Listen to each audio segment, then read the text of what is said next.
18 લાઈવમાં આપનું સ્વાગત છે। શિનોર તાલુકા પંચાયતની ખાલી પડેલી સાધલી 2 ની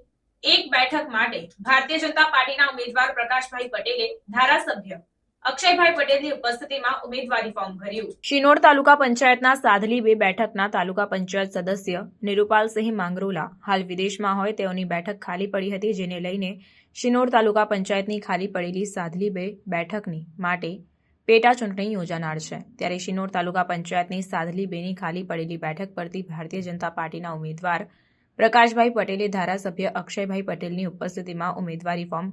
શિનોર તાલુકા સેવા સદન કચેરી ખાતે ચૂંટણી અધિકારીને રજૂ કર્યું હતું, જેમાં ભારતીય જનતા પાર્ટીના હોદ્દેદારો અને કાર્યકરો મોટી સંખ્યામાં ઉપસ્થિત રહ્યા હતા। અત્રે ઉલ્લેખનીય છે કે ઉમેદવારી ફોર્મ ભર્યા બાદ ભાજપના ધારાસભ્ય અક્ષયભાઈ પટેલ, તાલુકા ભાજપ પ્રમુખ સંકેત પટેલ અને ઉમેદવાર પ્રકાશભાઈ પટેલે જીતનો આશાવાદ વ્યક્ત કર્યો હતો।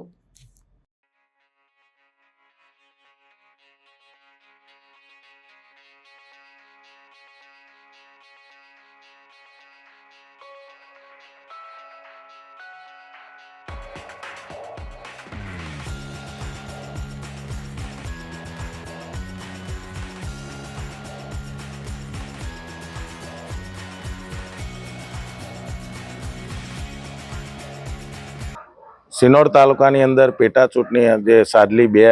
જે ખાલી પડેલી જગ્યા હતી એની અંદર ઇલેક્શન કમિશન દ્વારા જે ચૂંટણી ડિક્લેર કરવામાં આવી છે અને એ ચૂંટણીની અંદર ભારતીય જનતા પાર્ટીને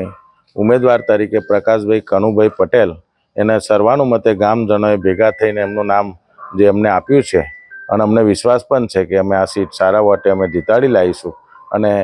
એમનું ફોર્મ આજે અહીંયા રજૂ કરી મામલતદારશ્રીને સુપ્રત કર્યું છે।